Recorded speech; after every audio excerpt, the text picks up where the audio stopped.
Hai.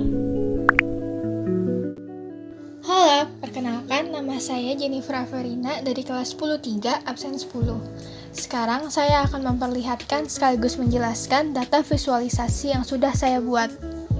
Di sini saya membuat data statistik tentang perkembangan vaksinasi di Indonesia tahun 2021. Seperti yang bisa kita lihat di sini, puji Tuhan vaksinasi berjalan dengan cepat dan semakin hari semakin banyak penduduk yang mulai melakukan vaksinasi. Berdasarkan data ini, Pulau Jawa progres vaksinasinya cukup cepat. Di sini menjadi pulau dengan orang terbanyak yang sudah divaksin. Di sini bisa kita lihat progresnya. Jawa Timur dan Jakarta saling susul-menyusul. Lalu di bawahnya ada Jawa Barat disusul dengan Jawa Tengah. Lalu ada Bali, Sumatera, dan disusul lagi dengan provinsi-provinsi lainnya. Sampai hari ini, tanggal 1 Agustus 2021, jumlah penduduk yang sudah divaksin di Indonesia mencapai 47.478.168 jiwa. Nah, di sini saya mau menjelaskan dulu nih beberapa manfaat vaksin COVID untuk tubuh kita. Pertama, fungsi vaksin itu untuk meringankan gejala dan menurunkan resiko kematian. Kok bisa sih?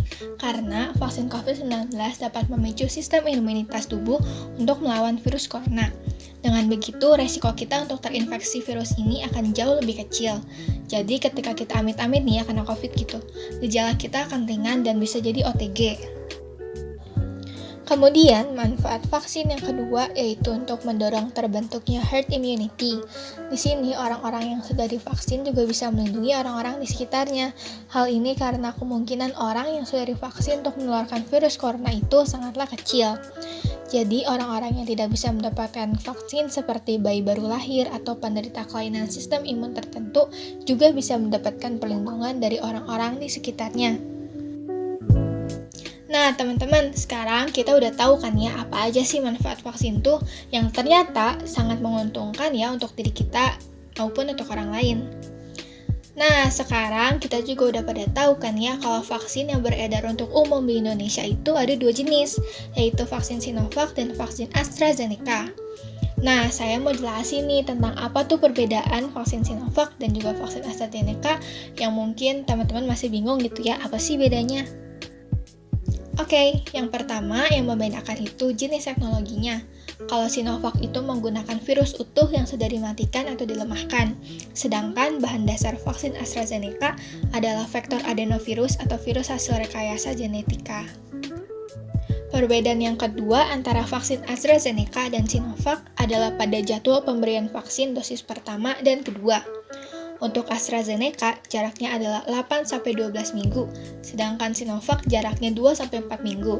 Tapi kalau untuk dosis, untuk kedua vaksin ini sama, yaitu 0,5 mili untuk satu kali suntik dan diberikan 2 kali untuk setiap orang.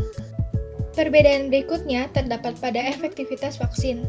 Sebuah penelitian menunjukkan kalau efektivitas vaksin AstraZeneca dalam mencegah COVID adalah 78%, sedangkan Sinovac sebesar 56-65%.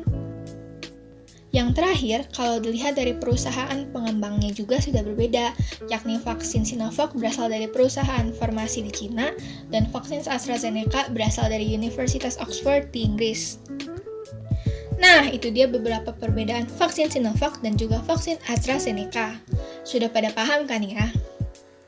Di sini, walaupun efektivitasnya berbeda, namun tujuannya masih sama, yaitu untuk mencegah terkena virus COVID-19 dan terbukti menurunkan resiko munculnya gejala berat COVID-19.